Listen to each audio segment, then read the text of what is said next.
भारत माता की। हॉल खाली लग रहा है। डॉक्टर महेश शर्मा जी ने कहा था कि फौजियों के बीच में आ गए हैं, खिलाड़ियों के बीच में आ गए हैं। तो खिलाड़ी और फौजियों का जरा जोश देख लेते हैं। भारत माता की। ये नेताओं का जोर ज्यादा लग रहा है। जो पीछे ताइक्वांडो के खिलाड़ी बैठे हैं, कोई कराटे के खिलाड़ी बैठे हैं, कोई टेबल टेनिस खेलने आए हैं, और मेरी बाईं ओर भी जो इस तरफ बैठे हैं, जरा एक बार सारे हाथ ऊपर करके नारा लगाएंगे, भारत माता की, भारत माता की, भारत माता की। वंदे वंदे वंदे। गौतम बुद्ध नगर के सांसद खेल स्पर्धा के इस शानदार आयोजन के शुभारंभ पर मंच पर उपस्थित यहाँ के लोकप्रिय सांसद, पूर्व में रहे केंद्रीय मंत्री, आदरणीय बड़े भाई डॉक्टर महेश शर्मा जी, भारतीय जनता पार्टी के प्रदेश उपाध्यक्ष, साइकिलिंग फेडरेशन के राष्ट्रीय अध्यक्ष, मेरे प्रिय भाई आदरणीय पंकज सिंह जी, हमारे यहाँ के लोकप्रिय विधायक दादरी के आदरणीय तेजपाल सिंह नागर जी, मेरे साथी मित्र आदरणीय लक्ष्मीराज सिंह जी विधायक सिकंदराबाद, आदरणीय बहन मीनाक्षी सिंह जी विधायक खुर्जा, यहाँ पर उपस्थित आदरणीय विमला गौतम जी, माननीय अध्यक्ष महिला आयोग उत्तर प्रदेश, पूर्व में मंत्री रहे आदरणीय नवाब सिंह नागर जी, एमएलसी आदरणीय चंद्र शर्मा जी, प्रदेश युवा मोर्चा के सह कोषाध्यक्ष आदरणीय नरेंद्र भाटी जी, जिला अध्यक्ष भारतीय जनता पार्टी गौतम बुद्ध नगर आदरणीय भाई विजय भाटी जी, अध्यक्ष भाजपा नोएडा महानगर आदरणीय मनोज गुप्ता जी, कैप्टन विकास गुप्ता जी, माननीय अध्यक्ष राज्य मंत्री हमारे कृषि अनुसंधान परिषद, जिला क्रीड़ा अधिकारी श्रीमती अनीता नागर जी, उपस्थित पार्टी के सभी पदाधिकारीगण, सभी अधिकारीगण, आदर के योग्य मेरे सभी कोचेस, खिलाड़ी भाई और बहनों और मीडिया से आए हुए मेरे प्रिय मित्रों, मैं सबसे पहले तो डॉक्टर महेश शर्मा जी का खेलों को बढ़ावा देने के लिए गौतम बुद्ध नगर में आपने इतना भव्य आयोजन सांसद खेल स्पर्धा का करवाया है, उसके लिए मैं आपको बहुत बहुत बधाई और बहुत बहुत साधुवाद देता हूं। मित्रों, सरकारें खेलों का आधारभूत ढांचा तो बना लेती हैं, स्पोर्ट्स इंफ्रास्ट्रक्चर बन जाता है, खेलकूद की सुविधाओं की भी कोई कमी नहीं रहेगी, लेकिन अगर खिलाड़ी ही वहां पर ना आए, युवा ही वहां पर ना आए, तो करोड़ों रुपए लगाकर जो इतना शानदार भवन यहां पर बना है, इसका कोई फायदा नहीं होगा। जरूरत है चुने हुए प्रतिनिधियों की, सरकारों की, इवेंट्स और कंपटीशन करवाने की, और उत्तर प्रदेश के हमारे सभी सांसदों ने शानदार आयोजन खेल स्पर्धा का करवाया है, और डॉक्टर महेश शर्मा जी ने इतना भव्य आयोजन करवाया, उसके लिए और इनकी सारी टीम को मैं अपनी ओर से बहुत बहुत बधाई देता हूं। मित्रों, मुझे पता है जब मैं भी क्रिकेट खेलता था, पंजाब की और उत्तर भारत की टीम का कप्तान था, तब हमारे यहां पर भी अगर कोई मुख्य अतिथि के तौर पर आए तो सब लोग सोचते थे कब भाषण खत्म होगा और कब खेल शुरू होगी। इसलिए खिलाड़ी भी इंतजार कर रहे होंगे कि कब इनको वार्म अप होकर कंपटीशन शुरू किया जाए। लेकिन जो मोदी सरकार ने खेलों के लिए किया है, मेरा वो बताना भी बनता है, और मुझे कहते हुए प्रसन्नता है कि जहां एक और 2014 में कांग्रेस की सरकार के समय मात्र 964 करोड़ रुपए का बजट था, वो इस साल बढ़कर 3,397 करोड़ रुपया कर दिया है, 3 गुना से ज्यादा उसको कर दिया है। कांग्रेस के समय 600 करोड़ रुपए का आधारभूत ढांचा बनाया जा रहा था, मोदी जी ने 3200 करोड़ रुपया स्पोर्ट्स इंफ्रास्ट्रक्चर के लिए मंजूर किया है, जो अभी बनकर तैयार हो रहा है। यही नहीं, खेलो इंडिया योजना की स्वीकृति सन 2017 में हुई थी और पहले 4 वर्षों का कार्यकाल जब उसका पूरा हुआ खेलो इंडिया का, तब अगली स्वीकृति भी दे दी है और खेलो इंडिया योजना के लिए 3200 करोड़ रुपया नरेंद्र मोदी जी ने मंजूर किया है। मैं सभी खिलाड़ियों की ओर से उनका बहुत बहुत धन्यवाद करता हूं। मित्रों, इसमें खेलो इंडिया योजना में आधारभूत ढांचा भी खेलों का बनता है, स्टेडियम्स बनते हैं। यही नहीं, इसके साथ साथ खेलो इंडिया यूथ गेम्स करवाई जाती हैं, खेलो इंडिया यूनिवर्सिटी गेम्स करवाई जाती हैं, खेलो इंडिया विंटर गेम्स करवाई जाती हैं और इन खेलों में प्रतिवर्ष लगभग 15,000 से ज़्यादा खिलाड़ी देश के कोने कोने से खेलने आते हैं और लगभग इनके ऊपर 200 करोड़ रुपया खर्च किया जाता है और हमारे खिलाड़ियों को एक ऐसा पटल, एक ऐसा प्लेटफॉर्म दिया जाता है जहां वो अपनी प्रतिभा को दिखाकर आगे आने का अवसर मिलता है और उनको टॉप्स जैसी स्कीम में जोड़ा जाता है, टारगेट ओलंपिक पोडियम स्कीम, जहां पर खिलाड़ियों का रहने का, खाने का, ट्रेनिंग का सारा खर्चा भारत सरकार उठाती है और हर खिलाड़ी को 6 लाख रुपया जेब खर्च देने का काम भी मोदी सरकार ही करती है।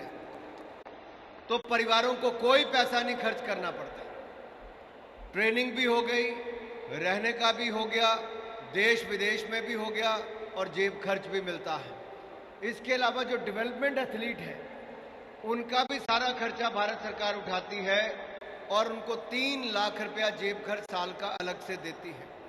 फिर खेलो इंडिया की जो अकेडमीज हैं उनमें जितने खिलाड़ियों का चयन होता है, ये लगभग 3000 खिलाड़ी देश से चुने जाते हैं और इन खिलाड़ियों को पूरा खर्चा जहां मोदी सरकार सहती है, 5 लाख रुपया प्रति खिलाड़ी खर्च होता है, 1,20,000 रुपये उनको जेब खर्च साल का देने का काम भी किया जाता है। ये ऐसे प्रोग्राम पहले की सरकारें नहीं करती थी, मोदी जी की सरकार ने करना शुरू किया है तो उसका एडवांटेज ये मिला कि ओलंपिक्स में आज तक के सबसे ज्यादा मेडल, 7 मेडल ओलंपिक्स के टोक्यो में जीते, आज तक के सबसे ज्यादा पैरालंपिक्स में 19 मेडल जीते, डेफ ओलंपिक्स में 20 मेडल जीते, कॉमनवेल्थ गेम में 22 गोल्ड मेडल और 61 मेडल जीतने का काम किया और वहीं पर ही थॉमस कप, जो हम 73 साल में गोल्ड मेडल नहीं जीते थे, थॉमस कप गोल्ड मेडल जीतने का काम भी हमारे भारत के खिलाड़ियों ने किया है। यही नहीं, हमारे इस बार IBA women world boxing championship में अगर भारत ने पहली बार 4 गोल्ड मेडल जीतने का काम किया है, भारत की बेटियों ने भारत का नाम रोशन करने का काम किया है मेरे भाइयों। और जब मैं भारत की बेटियों की बात करता हूं तो देखिए, मीराबाई चानू ओलंपिक से 6 महीने पहले अनफिट हो गई थी, कोविड का समय था, हमने रातों रात उनका वीजा लगाकर अमेरिका भेजा, कोच को भेजा, ट्रेनर को भेजा, मोदी सरकार ने सारा खर्चा वहन किया और जैसे मीराबाई चानू टोक्यो ओलंपिक्स में गई, भारत के लिए पहला मेडल जीतने का काम मीराबाई चानू ने किया और उसी मीराबाई चानू ने कॉमनवेल्थ गेम में भी पहला गोल्ड मेडल जीतने का काम भारत के लिए किया।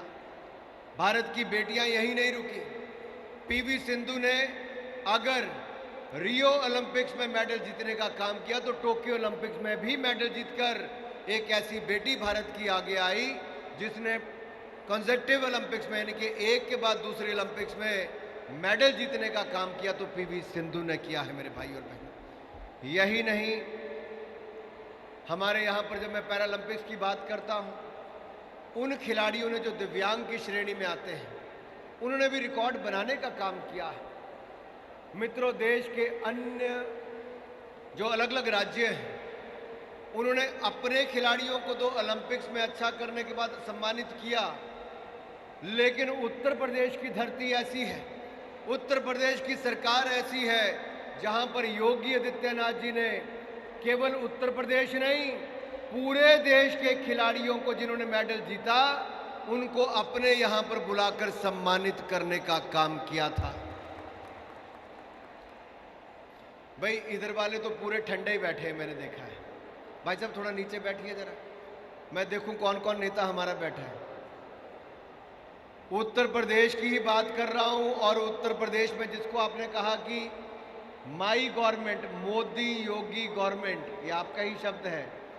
तो मोदी जी ने तो देश भर के खिलाड़ियों को जो ओलंपिक्स और पैरालंपिक्स में गए थे, प्रधानमंत्री निवास पर बुलाकर उनके साथ 2-2 घंटे अलग से दिए ही उनको सम्मानित करने का काम भी किया। लेकिन योगी जी की सरकार ने तो कैश अवार्ड देकर देश भर के खिलाड़ियों को उत्तर प्रदेश में सम्मानित किया।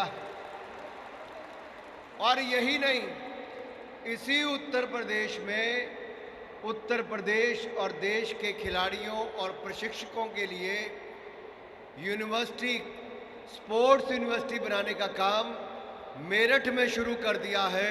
उसके लिए भी मैं उत्तर प्रदेश सरकार को बहुत बहुत साधुवाद और बधाई देता हूं। मित्रों, यहीं पर ही उत्तर प्रदेश में ही खेलो इंडिया यूनिवर्सिटी गेम्स का आयोजन मई महीने में किया जाएगा। देश भर के अलग अलग कोनों से, देश भर के कोनों कोनों से खिलाड़ी हमारे उत्तर प्रदेश में मई महीने में खेलने आएंगे और खेलो इंडिया यूनिवर्सिटी गेम्स का आयोजन यहीं पर किया जाएगा। यहीं की हमारी यूनिवर्सिटीज़ हैं। गौतम बुद्ध नगर में भी डॉक्टर साहब पंकज भाई यहीं पर ही हमारे खिलाड़ी आने वाले हैं। 5 गेम्स का आयोजन यहाँ पर किया जाएगा, कुछ का लखनऊ में, बनारस में और गोरखपुर में इनका आयोजन किया जाएगा। यानी कि उत्तर प्रदेश के कोने कोने में यूनिवर्सिटी गेम्स होंगी, तो एक कोना गौतम बुद्ध नगर को भी चुना गया है उसके लिए। जनपद गौतम बुद्ध नगर में हमारे ओलंपियन वरुण भाटी हो, प्रवीण कुमार हो, अंतर्राष्ट्रीय खिलाड़ी अर्जुन वाजपेयी हो, स्मायरा हो, प्रवीण अवाना हो, जॉन्टी भाटी हो, आकाश नागर हो, बबीता नागर हो, रौनक नागर हो, दिशा भंडारी हो, शिवम मावी हो, इन सब ने जनपद का नाम रोशन करने का काम किया है। जोरदार हमारे यहाँ के खिलाड़ियों के लिए तालियां बजाने का काम किया जाए। डॉक्टर साहब, पहले तो दूर जाना पड़ता था एयरपोर्ट तक, अब तो एयरपोर्ट भी यहीं पर नजदीकी जेवर में आ गया है। मोदी जी, योगी जी ने और डॉक्टर साहब आप सबके प्रयासों से अब इंटरनेशनल एयरपोर्ट भी जेवर में आ जाएगा, तो अंतर्राष्ट्रीय स्पर्धाएं भी हमारे गौतम बुद्ध नगर में कराने की शुरुआत हो जाएगी। देखिए, एक आधारभूत ढांचा सुदृढ़ होता है। फर्क कैसे पड़ा? इसी उत्तर प्रदेश के नोएडा, ग्रेटर नोएडा या गौतम बुद्ध नगर कह लीजिए, यहां पर जब क्राइम होता था, अपराध होता था, तो लोग आने से डरते थे। आज ईमानदार सरकार आई है, दमदार सरकार आई है, तो माफियों से मुक्ति मिली है, तो निवेश अपने आप आना शुरू हो गया है। कभी यहां पर दंगे होते थे, अब दंगल होता है मेरे भाई और बहनों। कभी शूटिंग होती थी तो शूटिंग दूसरी होती थी, जब माफिया शूट करता था। अब इंटरनेशनल शूटर यहां से हमारे गौतम बुद्ध नगर से होते हैं, जो मेडल जीतने का काम करते हैं मेरे भाई और बहनों। सरकारें बदलने से कैसे सोच और काम बदल जाता है। और कभी सुर्खियां बनती थी कि शूटिंग में इतने लोग मारे गए, आज सुर्खियां बनती है कि हमारे राइफल शूटिंग में इतने मेडल जीतने का काम किया है।